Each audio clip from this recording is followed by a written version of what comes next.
Hello everyone, स्वागत है आपका जीके एक्सप्रेस क्लास 5 में। आज भी हम 25 एमसीक्यू लेकर आ गए हैं और उसमें पीवाईक्यूज भी इंक्लूडेड है।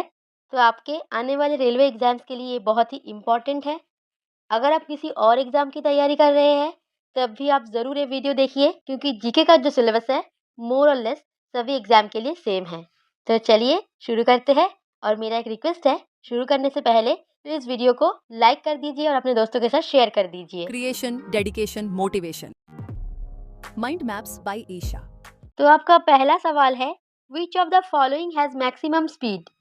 Air, water current, sound, light.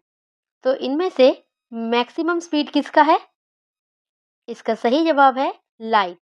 Light का स्पीड सबसे ज़्यादा है। तो देखिए, लाइट का स्पीड है 3 इंटू 10⁸ मीटर पर सेकेंड और साउंड का स्पीड है 343 मीटर पर सेकेंड। ये आप याद रखेंगे। अब आपका सवाल है, what is the unit of magnetic field? Newton, tesla, ampere, metre. तो मैग्नेटिक फील्ड का यूनिट क्या है? देखिए, सही जवाब है टेस्ला। मैग्नेटिक फील्ड का यूनिट है टेस्ला, ये आप याद रखेंगे। न्यूटन है फोर्स का यूनिट, फोर्स का एसआई यूनिट है न्यूटन। और सीजीएस यूनिट क्या है? डाइन है सीजीएस यूनिट। फोर्स का सीजीएस यूनिट है डाइन और एसआई यूनिट है न्यूटन। एम्पियर क्या है? एम्पियर इलेक्ट्रिक करंट का यूनिट है और मीटर है लेंथ का यूनिट। कुछ और इम्पॉर्टेंट यूनिट्स देखिए। वोल्टेज का यूनिट है वोल्ट, वी से डिनोट किया जाता है। करंट का यूनिट है एम्पियर, ए से डिनोट किया जाता है। रेजिस्टेंस का यूनिट है ओहम, ये है ओहम का सिंबल। ठीक है, याद रखेंगे। तो फिजिक्स में यूनिट एक इम्पॉर्टेंट टॉपिक है। देखिए, एक बात मैं बता दूं, आज का जो क्लास है, जैसे कि प्रीवियस जो क्लास था क्लास 4, वो बेसिकली जियोग्राफी पे बेस्ड था। तो आज का जो क्लास है ये साइंस बेस्ड क्लास है। इसमें physics, chemistry, biology, environment related questions है। ठीक है, नेक्स्ट देखिए, कुछ और बहुत इम्पॉर्टेंट यूनिट्स देखते हैं हम। कैपेसिटेंस का यूनिट है फेराड, सिंबल है सी। इलेक्ट्रिक चार्ज का यूनिट है कूलम्ब, सिंबल है क्यू। इंडक्टेंस का यूनिट है हेनरी, ये कैपिटल एल या फिर एच से डिनोट किया जाता है। पावर का यूनिट है वॉट्स, इसको कैपिटल डब्ल्यू से डिनोट किया जाता है। फ्रीक्वेंसी का यूनिट है हर्ट्ज, एच जेड से डिनोट किया जाता है। कंडक्टेंस का यूनिट है सीएमएन, इसका सिंबल है जी, या फिर जैसे आप ओहम लिखते थे उसी को उल्टा करेंगे। ठीक है, तो ये कुछ इंपॉर्टेंट यूनिट्स आप याद रखेंगे, farad, henry, watt, coulomb, hertz, siemens. अब आपका सवाल है, when ray of light goes from denser to rarer medium then it bends towards the normal, bends away from the normal, goes straight, reflected back. तो इसका सही जवाब है bends away from the normal. देखिए, दोनों सिचुएशन को हम समझने की कोशिश करेंगे। जब डेंसर मीडियम से लाइट रेयरर मीडियम में जाएगा तब क्या होगा, और जब रेयरर मीडियम से डेंसर मीडियम में जाएगा तब क्या होगा। ठीक है, तो देखिए, सपोज यहाँ पर डेंसर मीडियम है ग्लास और रेयरर मीडियम जो है वो है एयर। तो देखिए, ग्लास से एयर में मतलब डेंसर से रेयरर मीडियम में जब लाइट पास कर रहा है तो वो नॉर्मल से दूर जा रहा है। तो क्या हुआ? Bends away from the normal. कौन से केस में? डेंसर टू रेयरर में। अब देखिए, रेयरर टू डेंसर में जब लाइट जा रहा है तो जो लाइट का रे है वो नॉर्मल के तरफ बेंड कर रहा है, तो बेंड्स टूवर्ड्स द नॉर्मल होगा। इस केस में क्या होगा? Bends towards the normal. ठीक है, तो ये दो केसेस आप याद रखेंगे, कौन से केस में क्या होता है। अब आपका सवाल है, when a heated electric bulb glows, electrical energy is completely converted into light. Electrical energy is partly converted into light energy and partly into heat energy. Light energy is converted into electrical energy. Electrical energy is converted into magnetic energy. जब heated electric bulb glow करता है तो क्या होता है? देखिए, ये option तो कभी नहीं होगा क्योंकि इलेक्ट्रिकल एनर्जी ही कन्वर्ट हो रहा है यहाँ पर। तो इन तीनों में से ए, बी और डी में से क्या होगा सही जवाब? तो इसका सही जवाब है option B, electrical energy is partly converted into light energy and partly into heat energy. देखिए, electrical energy is completed converted into light energy, ये कभी नहीं हो सकता। इलेक्ट्रिकल एनर्जी कभी भी कंप्लीटली लाइट एनर्जी में कन्वर्ट नहीं होता। जब वो लाइट एनर्जी में कन्वर्ट होता है तब हीट एनर्जी भी जनरेट होता है। सेम चीज इलेक्ट्रिकल बल्ब की जगह अगर लिखा होता कि टॉर्च लाइट की बात होता तब भी यही होता। टॉर्च लाइट जब जलता है तब भी इलेक्ट्रिकल एनर्जी लाइट एनर्जी और हीट एनर्जी में कन्वर्ट होता है। तो ये चीज आप अच्छे से याद रखेंगे। और देखिए light energy converted into electrical energy, इसका एग्जाम्पल क्या है? इसका एग्जाम्पल है सोलर सेल। तो जो सोलर सेल होता है वहां पर सोलर लाइट आकर गिरता है, फिर इलेक्ट्रिकल एनर्जी जनरेट होता है। ठीक है, तो सोलर सेल में क्या होता है? लाइट एनर्जी इलेक्ट्रिकल एनर्जी में कन्वर्ट होता है। और इलेक्ट्रिक एनर्जी मैग्नेटिक एनर्जी में कब कन्वर्ट होता है? इलेक्ट्रिक मैग्नेट में। अब देखिए एक फिजिक्स का मैथ है। An object of mass 13 kg is moving with a uniform velocity of 5 meter per second. What is the kinetic energy possessed by the object? तो आपको अगर काइनेटिक एनर्जी का फॉर्मूला पता है तो आप इसका आंसर दे सकते हैं। काइनेटिक एनर्जी का फॉर्मूला मैं आपको बता रही हूँ। Kinetic energy is equal to half M V square. यहाँ पर m क्या है? m है मास, मतलब 13 kg, और v क्या है? v है वेलोसिटी। तो अब तो आसान हो गया है। तो इसका क्या होगा, कैसे करेंगे? देखिए हाफ इंटू m क्या है? 13 kg इंटू v कितना है? 5 मीटर पर सेकेंड, तो 5 स्क्वायर हो गया। तो बस हाफ इंटू 13 इंटू 25। तो इसको आप कैलकुलेट करेंगे तो आंसर होगा, इसको मैं आपको करके ही दिखाती हूँ। हाफ इंटू 13 इंटू 25 कितना होगा? 325, और 325 का हाफ क्या है? 162.5। तो देखिए यहाँ पर दोनों जगह पर है 162.5, 162.5 दोनों जगह पे है। तो सही आंसर क्या होगा अब आप बताइए। तो इसका सही आंसर है ऑप्शन सी 162.5 जूल। ठीक है, यहाँ पर मैंने फॉर्मूला लिख दिया है। तो एनर्जी का यूनिट है जूल, एनर्जी का ऐसा यूनिट है जूल एक्चुअली। तो ये आप याद रखेंगे। अब आपका सवाल है what is the life span of WBC? Less than 2 days, between 13 to 20 days, between 22 to 23 months, more than 4 months. तो इसका सही जवाब क्या है? WBC मतलब वाइट ब्लड सेल्स का लाइफ स्पैन कितना है? इसका सही जवाब है बिटवीन 13 टू 20 डेज। अब देख लेते हैं RBC, WBC और प्लेटलेट्स। तो ये ब्लड सेल्स है, ये है रेड ब्लड सेल, ये है वाइट ब्लड सेल और ये है प्लेटलेट्स। तो RBC का लाइफ स्पैन है 120 डेज, ये आप याद रखेंगे।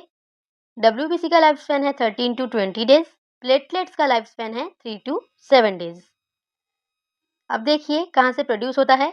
RBC produced in bone marrow, WBC produced in lymph node, spleen, और platelets produced in bone marrow.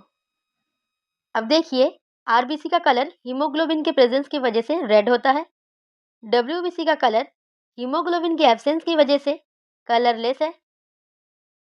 WBC colourless है और platelets are yellow in colour. तो कलर याद रखेंगे, RBC रेड है, नाम ही है उसका रेड ब्लड कॉर्पसल्स, और WBC कलरलेस है, एक्चुअली वाइट नहीं है, कलरलेस है, और प्लेटलेट्स येलो है। अब देखिए RBC का लो काउंट होता है तो कौन सा डिजीज होता है? एनीमिया। और WBC का लो काउंट्स की वजह से ल्यूकोपेनिया होता है, और प्लेटलेट्स की लो काउंट की वजह से अनयूजुअल ब्लीडिंग होता है। ये चीज़ें आप याद रखेंगे। और कुछ पॉइंट्स देखिए, RBC जो है इसका नंबर इंक्रीज करता है हाई अल्टीट्यूड्स पे।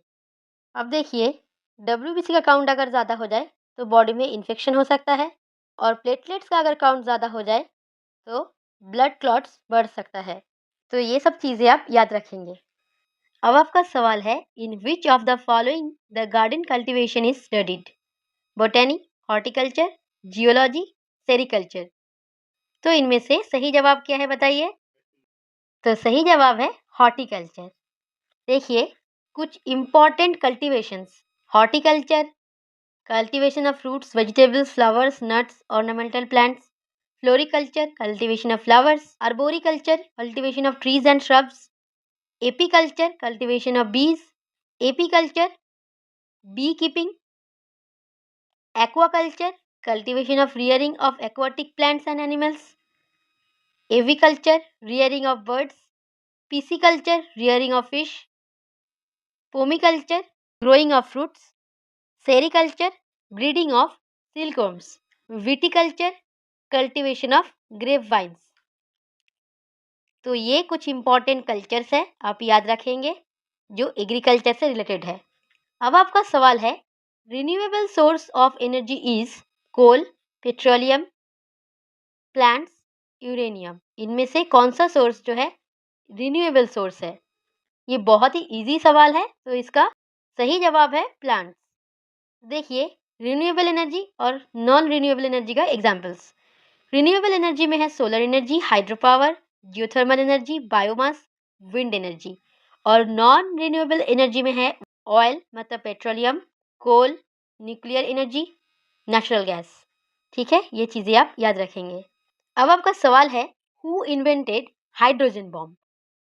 ओपेनहेमर, Albert Einstein, Samuel Cohen, Edward Teller. देखिए, डिस्कवरी और इन्वेंशन के ऊपर मैंने क्लास करवाया था, तो इसका जवाब आपको देना चाहिए। तो इसका सही जवाब है एडवर्ड टेलर। तो देखिए, Oppenheimer invented atom bomb, Samuel Cohen invented neutron bomb, Edward Teller invented hydrogen बम।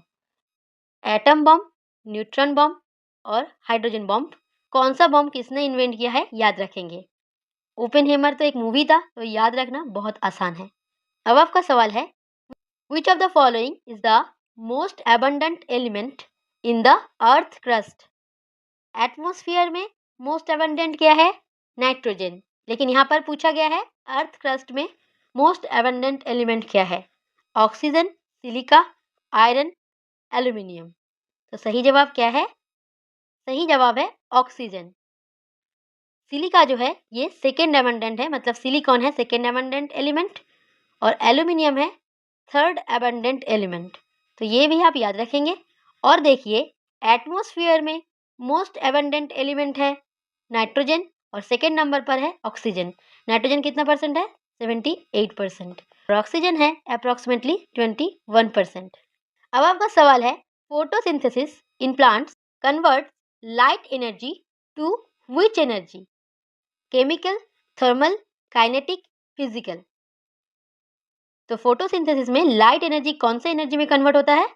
सही जवाब है केमिकल एनर्जी। देखिए, फोटोसिंथेसिस में सोलर एनर्जी जो है ये लाइट एनर्जी का काम कर रहा है। और देखिए, 6 मोल कार्बन डाइऑक्साइड के साथ 6 मोल वाटर रिएक्शन करके 1 मोल ग्लूकोज और 6 मोल ऑक्सीजन में कन्वर्ट हो रहा है। ठीक है, तो ये रिएक्शन याद रखेंगे आप। फोटोसिंथेसिस का रिएक्शन बहुत इंपॉर्टेंट है। अब आपका सवाल है, what is the scientific name of banyan tree? Mangifera indica, ficus benghalensis, एजा डायरेक्टा इंडिका, सोरिया रोबस्टा। तो सही जवाब क्या है? Ficus benghalensis. तो देखिए, मैंजीफेरा इंडिका मैंगो का साइंटिफिक नेम है, फाइकस बेंगालेंसिस बेनियन ट्री का, एजा डायरेक्टा इंडिका नीम का साइंटिफिक नेम है, सोरिया रोबस्टा साल ट्री का साइंटिफिक नेम है। तो ये चीजें आप याद रखेंगे। अब आपका सवाल है, atomic number of which of the following elements is greater than that of copper? तो आपको पता होना चाहिए कॉपर का एटॉमिक नंबर क्या है। मैं बता रही हूँ 29 है कॉपर का। तो इनका भी एटॉमिक नंबर पता होना चाहिए आपको, तभी जाकर आप इसका जवाब दे सकते हैं। तो कॉपर से ज़्यादा एटॉमिक नंबर किसका है? सही जवाब है जिंक, क्योंकि कॉपर का एटॉमिक नंबर 29 है तो जिंक का है 30, तो ज़्यादा है जिंक का। क्रोमियम का है 24, मैंगनीज का है 25, आयरन का है 26। तो एटलीस्ट 1 से लेकर 40 तक एटॉमिक नंबर वाले एलिमेंट्स आपको पता होने चाहिए किसका एटॉमिक नंबर क्या है। What is the common name of CaO whole Cl2? Washing soda, bleaching powder, baking powder, baking soda. तो इसका सही जवाब है ब्लीचिंग पाउडर। ये ब्लीचिंग पाउडर का केमिकल फॉर्मूला है। ब्लीचिंग पाउडर का केमिकल नेम क्या है? Calcium hypochlorite. और ये उसका केमिकल फॉर्मूला है CaO whole Cl2। Washing soda का है सोडियम कार्बोनेट, बेकिंग सोडा का है सोडियम बाइकार्बोनेट। तो वॉशिंग सोडा क्या है? Na2CO3 और बेकिंग सोडा है HCO3। H है इसीलिए बाइकार्बोनेट है, HCO3 है इसीलिए बाइकार्बोनेट है, और CO3 है इसीलिए कार्बोनेट है। तो सोडियम कार्बोनेट, सोडियम बाइकार्बोनेट, याद रखना आसान है, बस इतना याद रखेंगे। वॉशिंग सोडा जो है ये कार्बोनेट है, बेकिंग सोडा जो है ये बाइकार्बोनेट है। ये कंफ्यूज हो जाते हैं बच्चे, इसलिए मैं बता रही हूँ। देखिए अब आपका सवाल है, in which state of matter the distance between the molecules is minimum, solid, liquid, gas, plasma. तो कौन से स्टेट में, तो मैटर के कौन से स्टेट में मॉलिक्यूल्स के अंदर का डिस्टेंस सबसे कम होता है, solid state, liquid state, gaseous state या प्लाज्मा। तो सही जवाब है सॉलिड स्टेट। देखिए सॉलिड स्टेट में डिस्टेंस सबसे कम है, और लिक्विड स्टेट में मीडियम डिस्टेंस है, और सबसे ज़्यादा डिस्टेंस होता है मॉलिक्यूल्स के बीच गैसियस स्टेट में। यहाँ पर मॉलिक्यूल्स बहुत बिखरे बिखरे से होते हैं, ऐसे होते हैं दूर दूर, और यहाँ पर थोड़ा सा पास पास, और यहाँ एकदम पास पास होते हैं, ठीक है, याद रखेंगे। अब आपका सवाल है, the coil in the heater is made of nichrome, टंगस्टेन, copper, iron. तो हीटर में जो कॉइल है वो किससे बना है, इसका सही जवाब है नाइक्रोम। एक और रिलेटेड चीज देखिए, filament of an electric bulb is made of टंगस्टेन। ये भी आप याद रखेंगे, सवाल पूछा गया है प्रीवियस ईयर क्वेश्चन में। अब देखिए आपका सवाल है, who invented vaccination of small pox. तो स्मॉल पॉक्स का वैक्सीन इन्वेंट किया है जे कैरी, ई जेनर मतलब Edward Jenner, V Canal, P Williamson. ये बहुत ही इजी है, हम बचपन से पढ़ते आ रहे हैं। इसका सही जवाब है ई जेनर। ई जेनर जो है एडवर्ड जेनर स्मॉल पॉक्स का वैक्सीन इन्वेंट किया था। तो देखिए पोलियो वैक्सीन इन्वेंट किया है Jonas Salk, rabies vaccine invent किया है Louis Pasteur, malaria treatment invent किया है रोनाल्ड रॉस, पेनिसिलिन इन्वेंट किया है अलेक्जेंडर फ्लेमिंग। ये चीज़ें आप याद रखेंगे। और स्मॉल पॉक्स का वैक्सीन इन्वेंट किया है एडवर्ड जेनर। अब आपका सवाल है, which of the following part of human brain consist cerebrum, mid brain, hind brain, fore brain, none of the above. तो ह्यूमन ब्रेन के कौन से पार्ट का एक हिस्सा है सेरिब्रम। तो इसके लिए आपको ब्रेन का स्ट्रक्चर पता होना चाहिए। तो इसका सही जवाब है फोर ब्रेन। देखिए ये है ह्यूमन ब्रेन, इसके मेनली तीन पार्ट है, फोर ब्रेन, मिड ब्रेन और हिंड ब्रेन। फोर ब्रेन के तीन पार्ट्स है, सेरिब्रम, थैलामस, हाइपोथैलामस। और हिंड ब्रेन के भी तीन पार्ट्स है, पोन्स, मेडुला ऑब्लांगाटा और सेरिबेलम। ठीक है, तो यहाँ पर एक कंफ्यूजन होती है सेरिब्रम और सेरिबेलम में। तो सेरिब्रम जो है ये फोर ब्रेन का पार्ट है, और सेरिबेलम जो है ये हिंड ब्रेन का पार्ट है। ये आपको याद रखना है। अब आपका सवाल है, tikka disease is related with the crop mustard, paddy, groundnut, all of these. तो टिक्का डिजीज जो है कौन से क्रॉप से रिलेटेड है, इसका सही जवाब है groundnut. Tikka disease is related with groundnut. तो देखिए कुछ क्रॉप्स और उनसे related disease, wheat, leaf rust, mustard, downy mildew, groundnut tikka disease, cumin seed, Alternaria blight, brinjal, Phomopsis blight, corn, anthracnose leaf blight, potato, late blight, tomato, canker, sugarcane, red rot, bajra, ergot. ये जो disease है कौन से crop से related है, याद रख लेंगे, तो ऐसे क्वेश्चंस पूछे जाते हैं। अब आपका सवाल है, the most commonly used bleaching agent. The most commonly used bleaching agent is chlorine, sodium chlorine, alcohol, carbon dioxide. तो इसका सही जवाब है chlorine. The most commonly used bleaching agent is chlorine, याद रखेंगे। अब देखिए क्लोरीन से रिलेटेड कुछ बातें। क्लोरीन का एटॉमिक नंबर है 17, मास नंबर है 35.45, अप्रोक्सीमेटली 35 याद रख लेंगे आप। Chlorine is the second lightest element in the halogens family. Chlorine belongs to P block elements. Chlorine is yellow green colour gas at room temperature. तो ये चीज़ें याद रखेंगे। इसी के साथ और कुछ इंपॉर्टेंट डिटेल्स देखिए क्लोरीन के बारे में। क्लोरीन एक ऑक्सीडाइजिंग एजेंट है, इसका जो प्रोडक्शन प्रोसेस है वो है Deacon's process. Chlorine is extracted from sea water. Chlorine is discovered by Carl Wilhelm Scheele. Scheele याद रखेंगे तो काफ़ी है। Chlorine is used to purify water and to kill germs in the swimming pools. Chlorine is commonly used as an antiseptic. The solvent used as an anesthetic is chloroform, और chloroform का एक हिस्सा है chlorine. The compound of chlorine is used in plastics is PVC. PVC का full form है polyvinyl chloride. तो chlorine के दो कंपाउंड्स है, एक है क्लोरोफॉर्म और ये एक है PVC. तो क्लोरोफॉर्म जो है ये एक एनास्थेटिक है और क्लोरीन का जो कंपाउंड प्लास्टिक्स में यूज होता है वो है PVC. इसका फुल फॉर्म भी याद रखेंगे, इंपॉर्टेंट है. अब आपका सवाल है लेमन जूस का अप्रॉक्सीमेट pH वैल्यू कितना है? 10, 2.2, 7, 14. तो लेमन जूस का pH वैल्यू क्या है? अप्रॉक्सीमेटली 2.2 है. अब देखिए pH वैल्यू क्या होता है. pH is a scale used in chemistry to quantify the acidity और basicity of an aqueous solution. तो किसी भी एक्वस सोल्यूशन के जो एसिडिटी या फिर बेसिसिटी होता है उसको क्वांटिफाई करने के लिए जो स्केल यूज होता है उसे कहा जाता है pH स्केल. और pH का फुल फॉर्म है पोटेंशियल ऑफ हाइड्रोजन. कोई भी केमिकल सोल्यूशन का जो pH होता है उसका रेंज है 0 to 14. तो pH स्केल का रेंज है 0 to 14. अब 0 से 7 का रेंज में जो सोल्यूशंस है वो है एसिडिक सोल्यूशंस और 7 से 14 के रेंज में जो सोल्यूशंस है वो है बेसिक सोल्यूशंस. और नेचुरल सोल्यूशन के लिए pH होता है 7. ठीक है, तो ये देखिए एक बार यहाँ पर नेचुरल सोल्यूशन का pH है 7. तो 0 से लेकर 7 तक जिनका pH है वो होता है एसिडिक सोल्यूशन और 7 से लेकर 14 तक जिनका pH है वो है बेसिक सोल्यूशन. याद रखेंगे. अब कुछ लिस्ट देख लीजिए pH के. प्योर वाटर का pH है 7, ब्लड का pH है 7.4, यूरिन का pH है 6, सी वाटर का pH है 8.5, एप्पल का pH 3, बनाना का pH है 4, बटर का pH है 6. तो याद रखेंगे ब्लड और यूरिन का अच्छे से याद रखेंगे. तो बताइए ब्लड जो है ये एसिडिक है या फिर बेसिक है? तो ब्लड जो है ये एल्कलाइन है, यूरिन जो है ये थोड़ा सा एसिडिक है, सी वाटर जो है ये भी एक बेसिक सोल्यूशन है. तो ये चीज़ें आप याद रखेंगे. अब एप्पल, बनाना, बटर ये सब एसिडिक है, प्योर वाटर जो है ये न्यूट्रल सोल्यूशन है. तो ये सभी के सभी चीज़ें आप याद रखेंगे. अब आपका सवाल है which of the given instruments measures the intensity of an earthquake? Hydrometer, polygraph, barometer, seismograph.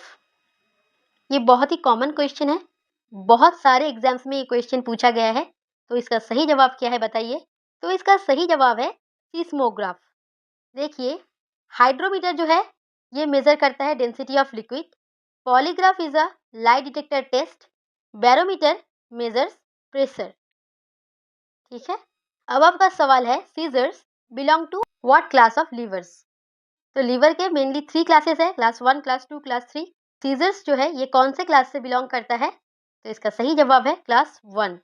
अब आपको टाइप्स ऑफ लीवर के बारे में एक बार देखना पड़ेगा.